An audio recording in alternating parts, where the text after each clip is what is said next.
With competition being so fierce right now, and it is really fierce out there, I'm being told it every day that you've really got to work hard to get the job that you guys want, no matter what that job entails, whether it's financial or because it's a certain location or combination of both. And interviewing, if you get the chance, of course, because there's a lot of auto offers going on still right now, but if you get the chance to interview, you got to knock it out of the park.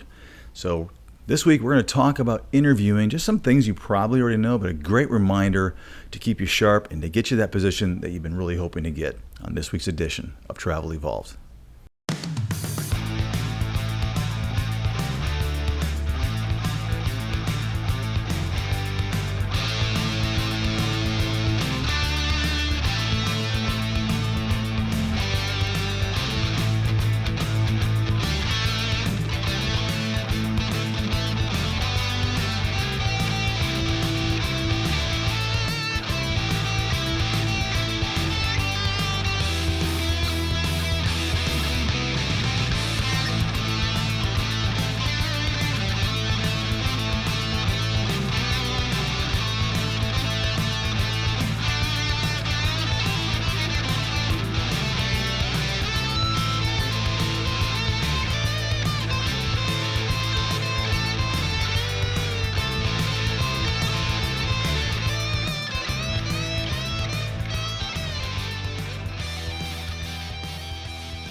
It's Travel Evolved. I'm Mark Holloway. Welcome to the episode, everybody. It's a little noisy. The sunset just went down. There's still some gawkers out there. It has been incredibly hot out here this last few days, so I had to wait until the evening to record this. That may be too loud. I don't know.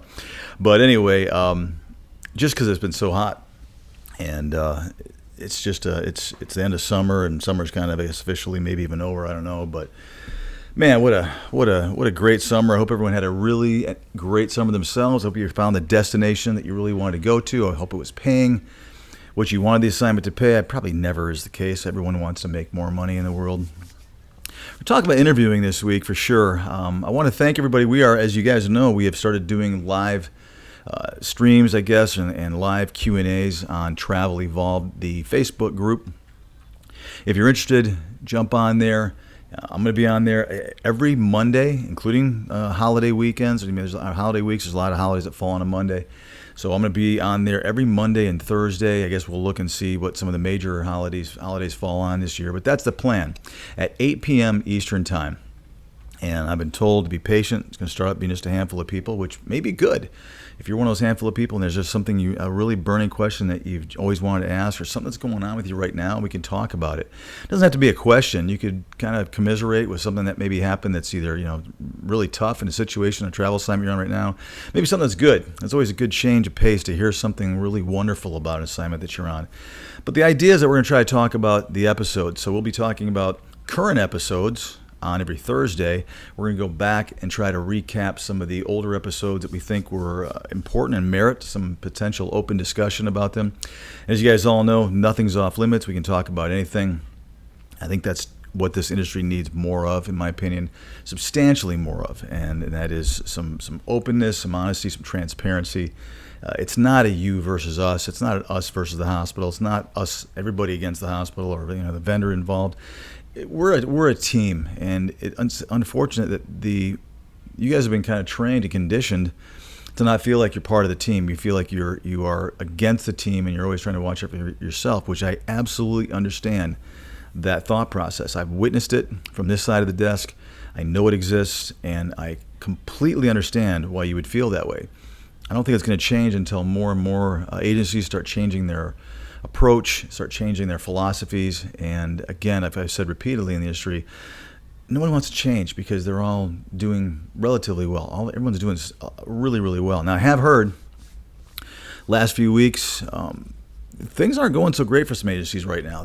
People are really struggling. They're having some trouble because summer was a little thinner than they thought. Everyone just, including agencies, thought they were going to be making crazy money forever, and this thing was just going to be I guess, ongoing. There was a lot of, I've shared with you many times, that during the pandemic, there was a lot of incredibly high bill rates. And you guys can believe me if you want to, but I would watch travelers be so absolutely ecstatic and silly giddy about how much money they were making that you guys did forget about thinking about how much money should I be making. Because what you didn't really do is think about the bill rate. It literally kind of went to the back burner. We were talking about $5,000 plus $6,000, $7,000 a week a job. I know a lot of them were 72 hours, a lot of them were 60-hour work weeks. That still aside, it naturally would make you stop thinking about what is that appropriate? I mean, we're making crazy money, but many of you stopped right there and said, I don't care what I should be making. And what happened was a lot of new agencies, a lot of current agencies got pretty hefty margins during that period of time. And they're struggling now because they're not seeing those. And we see it all the time out on Facebook and other places where a recruiter will post a job and just get annihilated when he or she posts what used to be a relatively strong, solid, maybe even really good paying position 4 years ago. Not so much the case anymore. And I notice a lot of them have the comments turned off, so you can't actually sit there and beat them up, and they just want to throw their job out there because they're doing their job, they're putting their time in, hoping that someone will find a position that's there. But there are definitely parts of the country right now that have really dropped back down substantially to kind of 2019 rates. And what I will tell you guys is when you see a recruiter post a job, it's one thing for one or two companies, but they're all posting about the same basic rate. That means the bill rate's pretty low. And that means that facility believes that they're going to get fulfillment at that rate, or historically they have, or they're already seeing it. So again, it's not for you. I mean, I know you guys love to throw comments out there on some Facebook stuff. I don't post jobs in the company I work for. We just don't believe in it. It's too fly-by-nightish. Literally, a job you post this morning could be filled 20 minutes later, and that post is out there, and now you're just fishing. You're hoping that someone clicks that clickbait and says, hey, I'm interested in that job, and you can try to convert to something else. I think that's just part of the issue, as I mentioned last week, in the industry with the Facebook post episode that we did last time. I just believe it's true, so I'm kind of continuing that. But at any rate, we're going to start doing that every twice a week until we catch up. If it doesn't catch on, it won't catch on, but I think it's an opportunity. And again, I'm not expecting everybody to tune in. But if there's something that's on your mind, try to mark it down, put it in your phone, on your calendar to give yourself a reminder to see if there's a chance we can get it answered. And I do believe at the very beginning, there'll be plenty of time to get it answered.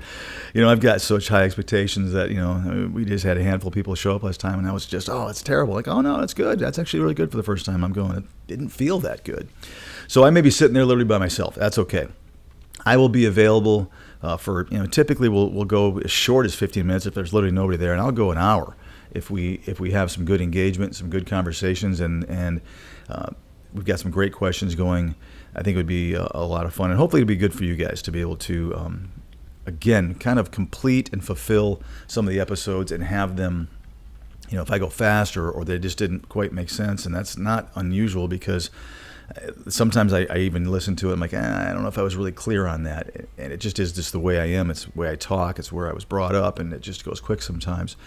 But we're going to do that. So hopefully we're going to have some fun with that, and it'll be available for us. So thank you guys again, as always, for subscribing to the YouTube channel. We're still growing there. We are still growing on a lot of different podcast platforms. We get some feedback from those every once in a while. It's kind of amazing how many people have actually put that in and, I guess, subscribe to it so they get notified when we put a new episode out. And that is what we're doing right now. So let's talk about interviewing for just a little bit. First thing I want to mention, as I said in the intro a while back, that we know that there's still a lot of what we call auto offers. And I guess that we don't call them that. The vendors were calling them that. Hey, if someone applies this job and they qualify, there could be an auto offer, which basically means you don't get to interview.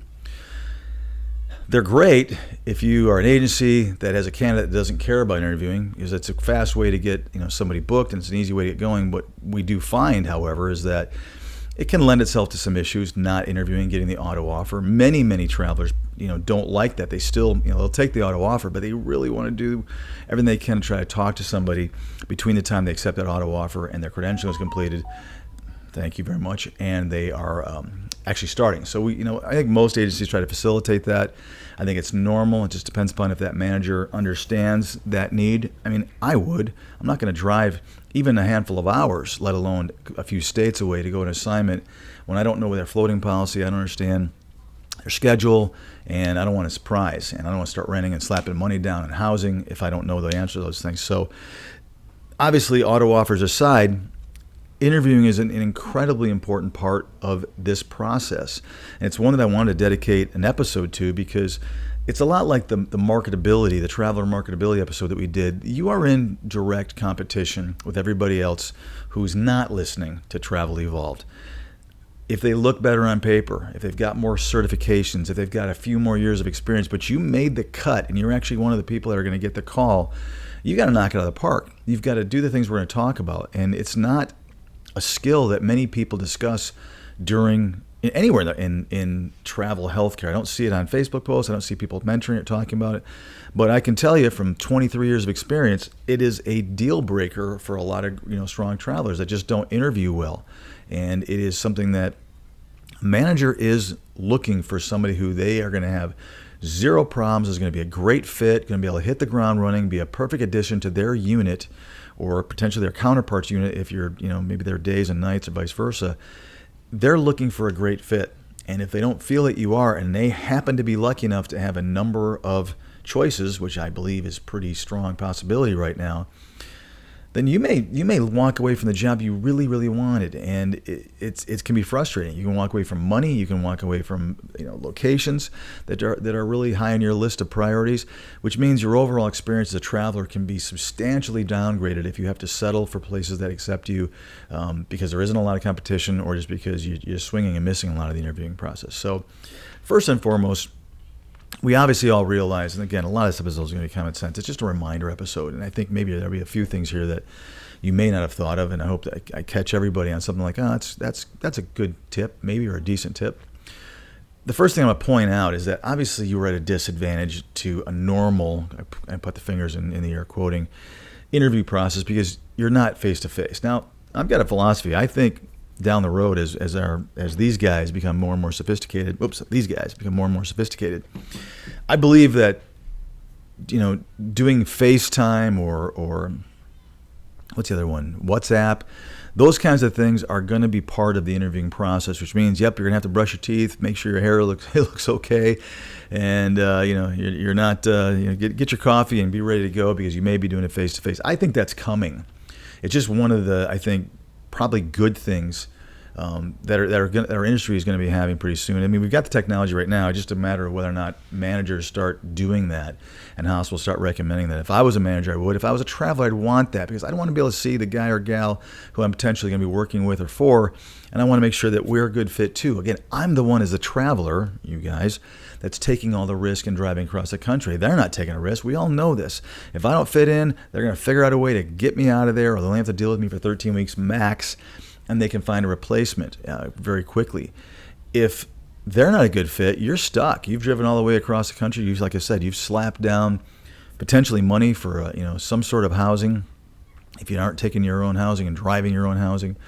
And it can be, make the decision, either take the decision out of your hands because you can't afford to walk away, or it's going to make that decision real difficult. Not that I'm telling you guys to walk off assignments, but if you get there and you're in orientation, that's just a bad fit.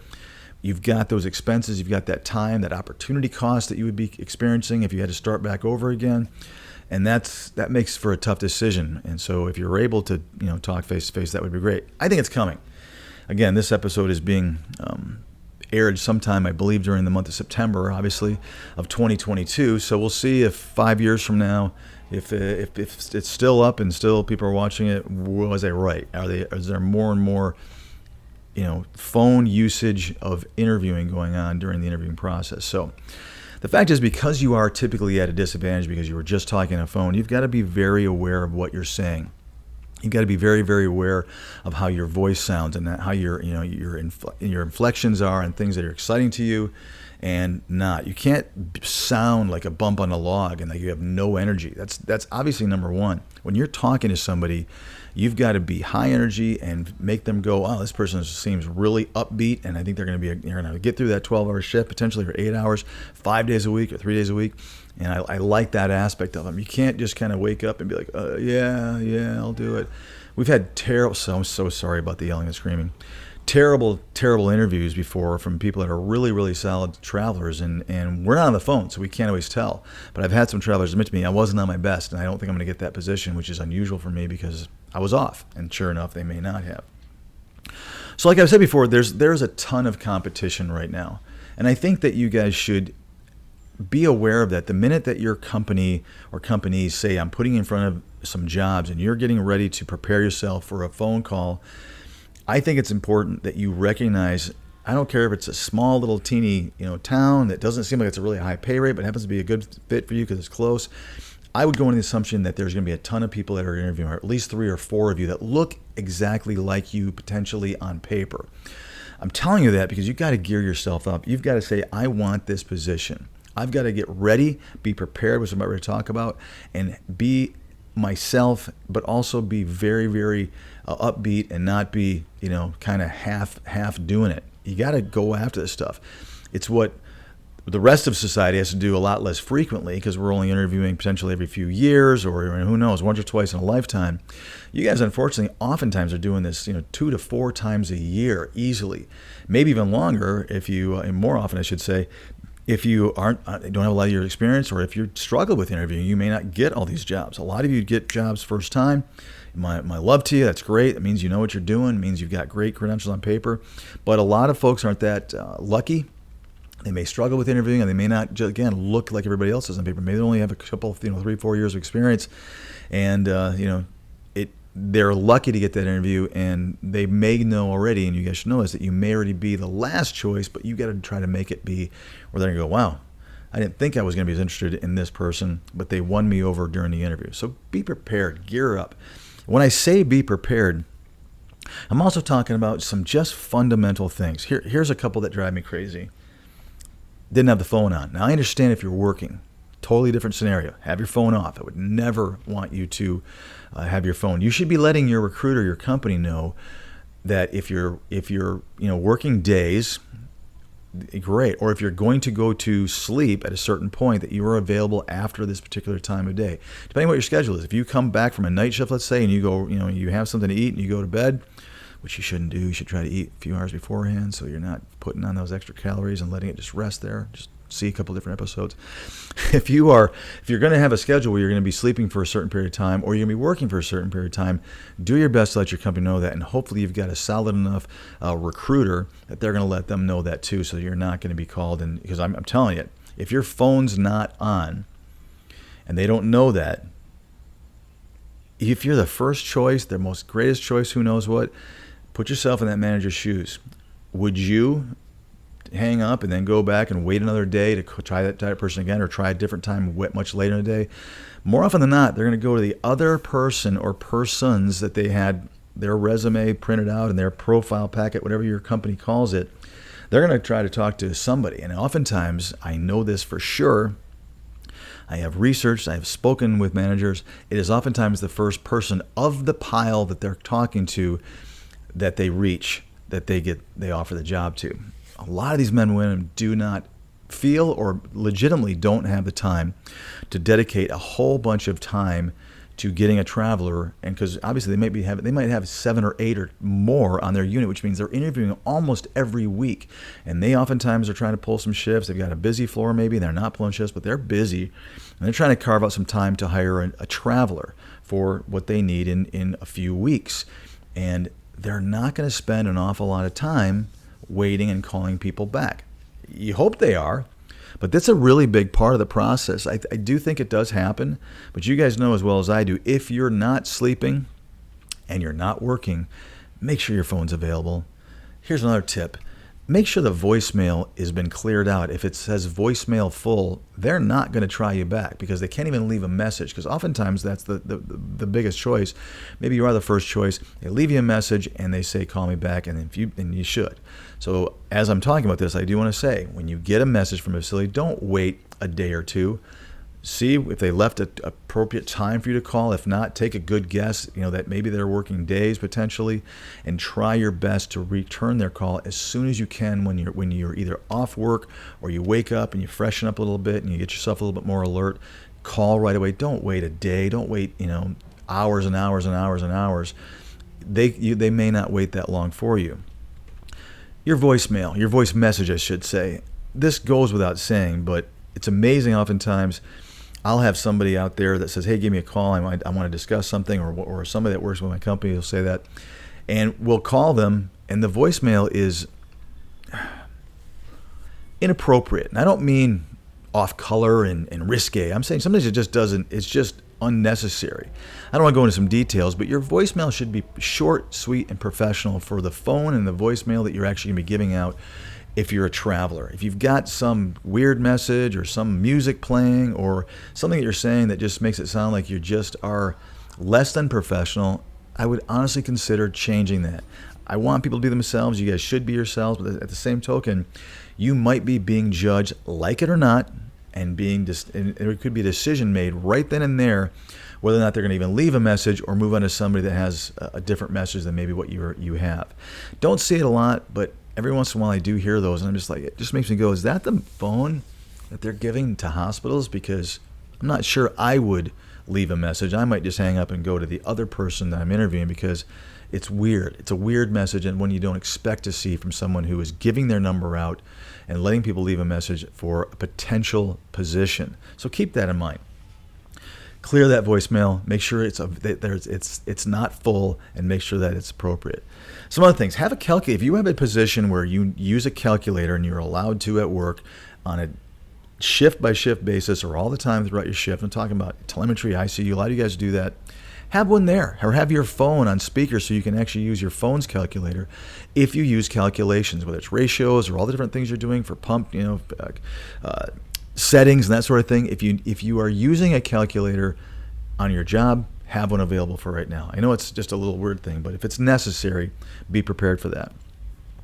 A couple of things you should really be aware of, and I guess we'll talk about them, but I hope you guys kind of know where I'm going with this stuff. Again, this is common sense things, but I want to point them out to make sure that right now, especially when there's so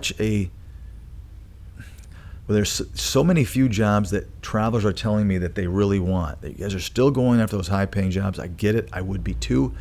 They're becoming fewer and fewer, right? So if you're one of those travelers that has a very specific job in mind, and you're fortunate enough to have a company find you that job, and your recruiter called you in a timely manner, and you actually believe that you're going to be submitted, who knows, it was released days beforehand or right then and there.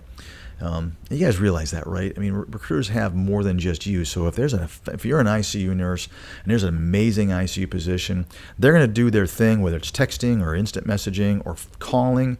They're also posting it. But how do you know what number of traveler or candidate you are, excuse me, on their list? Are you number 1? Are you number 20? And how many hours has it been since that job was posted? It's, if only there was an app that would give you those things instantly, the minute it came out, before a recruiter even has a chance to calculate their own particular company's margin and figure out how much commission they want to make and how much they want you to get the job. That would be remarkable, right? Sorry, I can't help it sometimes, right? Our industry is just so behind the times. Anyway, so a couple other things I want to talk about. If you have questions, and again, this is a pretty broad thing to state, but I don't care if it's questions about, your schedule.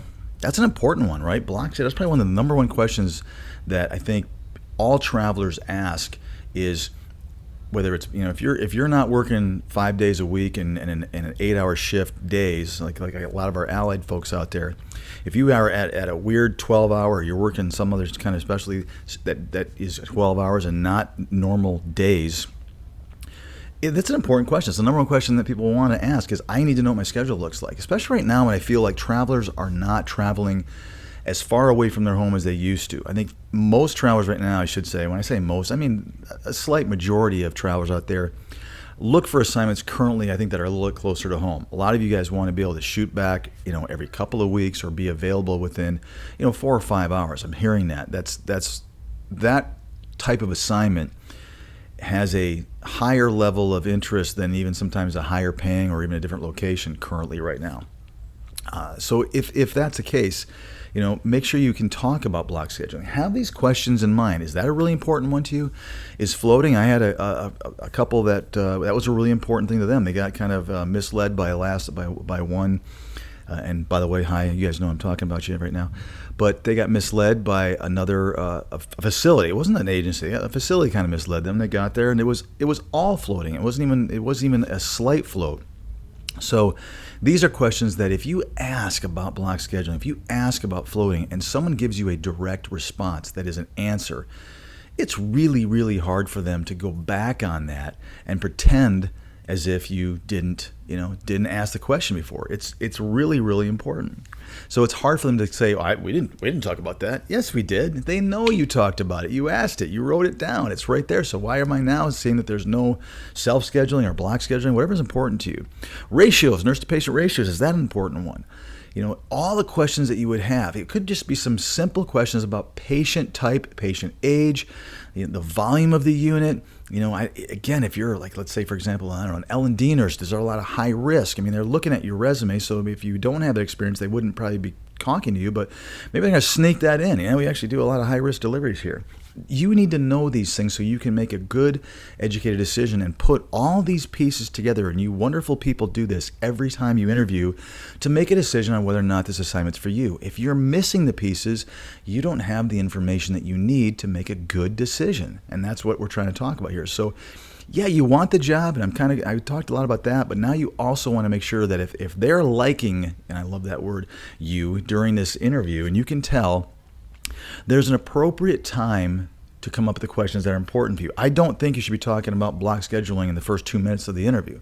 I think that's going to put a little bit of a warning sign that again, anything that you are so adamant about makes a person that's interviewing you believe that this is incredibly important. And I'm going to have a problem with this individual if for some reason I can't adhere to what I'm saying to this person on the phone, and they may pass on you.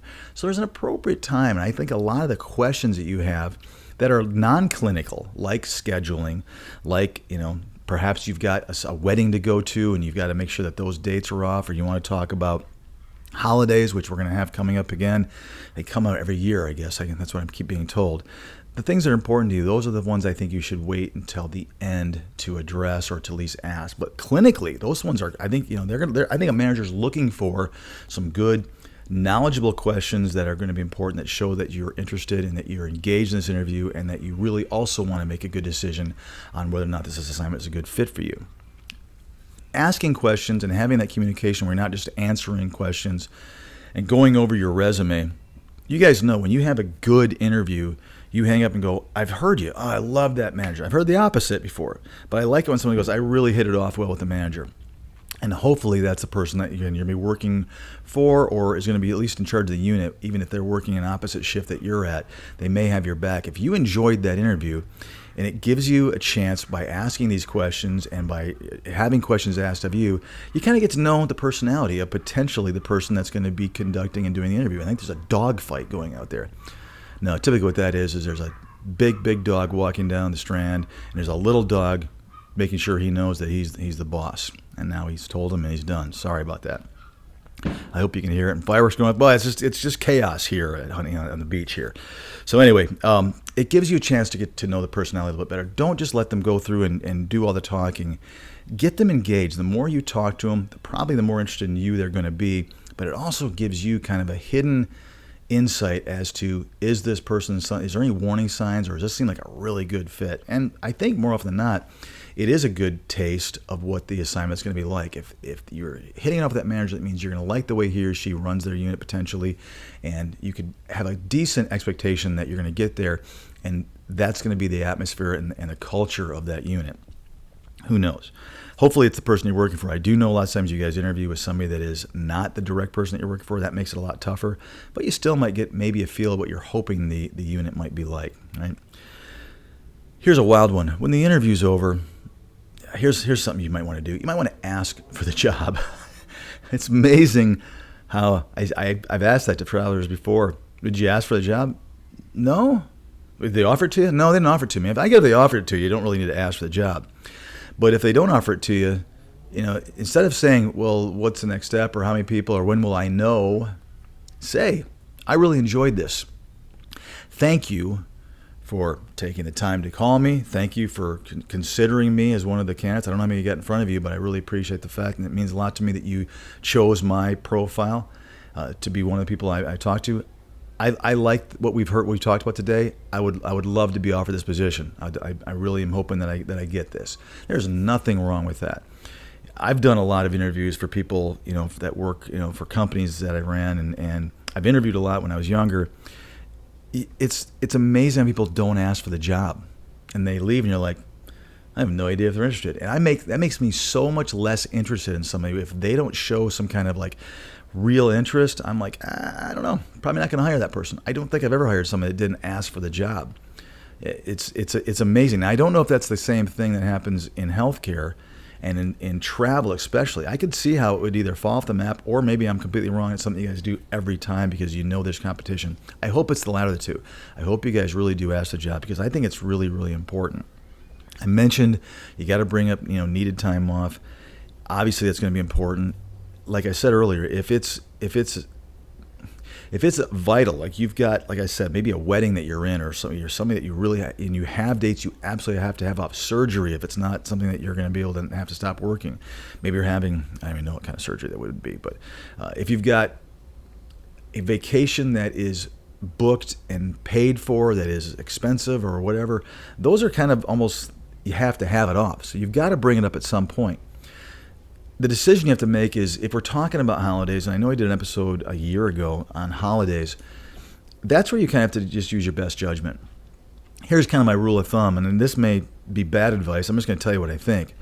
I believe the earlier that you interview, in other words, if you're going to start an assignment in October, and it's going to go from October 1st to December, or January 1st, let's say. So October, November, December, right? You're going to go through both holidays, potentially. Did I do that right? So that's, November. Yeah. You might not have the New Year holiday, but you're going to go through the Thanksgiving, you're going to go through Christmas. If you're interviewing in September for an early October start date, you may be one of the first people that's interviewing.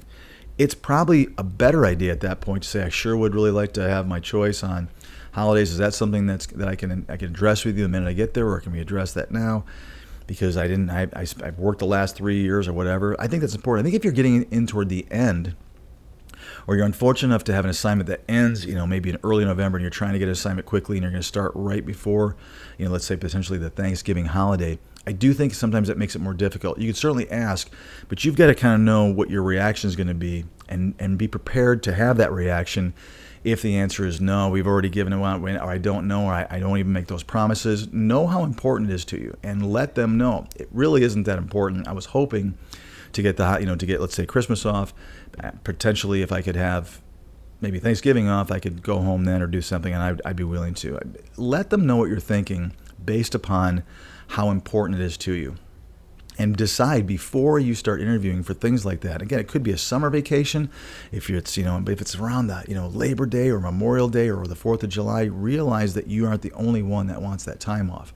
And you've kind of got to approach it and breach that subject delicately. Read the person that's responding, and then you have a better way of responding based upon how important that time off is for you. You got to discuss the start date. That's probably one of the most common forgotten things. They'll offer you the position. You'll call your company and let them know, hey, I just interviewed at XYZ hospital. They want me. Great. When did you guys talk about starting? Oh, we didn't. Okay, so we got to either wait for an offer that has a date on it. and we then have to find out if that works for you, or we can be proactive. It's nice if you guys talk about it during the interview. If you are, especially if you want to start fast and you've got your act together and your ducks in a row for your credentialing process and you think you can go pretty quickly, then let them know that. If you're finishing up an assignment or you want to head home, you need a week off, and you can't start for what you feel is a potentially longer or elongated start date than what might be considered normal, you should let them know that too.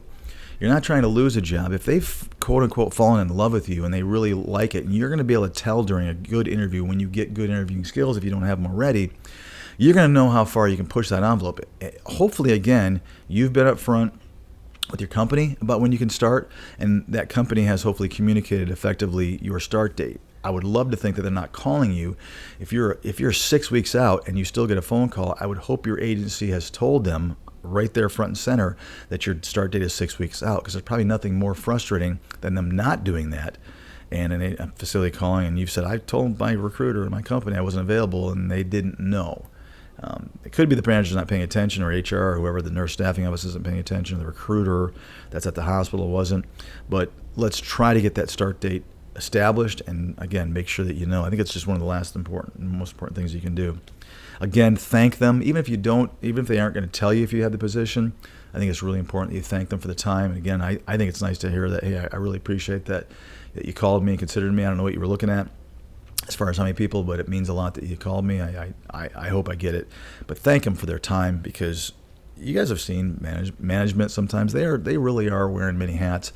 And this is I guess if you look at it from their standpoint, they need the traveler, but the interviewing process can sometimes be a nuisance. I know it doesn't sound great to hear, but it really probably is for them. They're doing it all the time.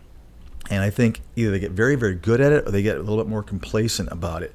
And that's where your job is, to protect your travel career, and protect your assignment and the integrity of your assignment and your overall traveler happiness.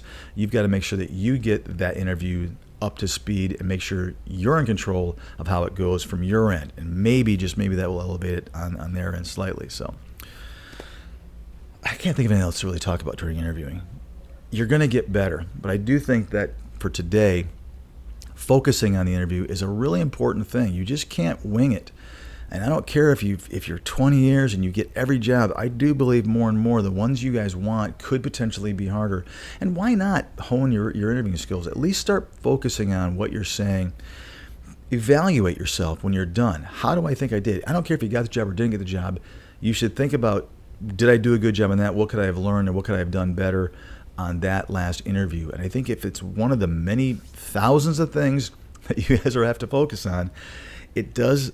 Again, you're going to get more jobs. You're going to become happier. You're going to have a lot more lucrative positions potentially. You're going to have the locations that you want. You're not going to have to fight. You're not going to be so stressed out. You won't have as much gap in employment potentially in between assignments. These are all reasons to focus on interviewing. Guys, as always, I appreciate it. I'll catch you next time on Travel Evolved.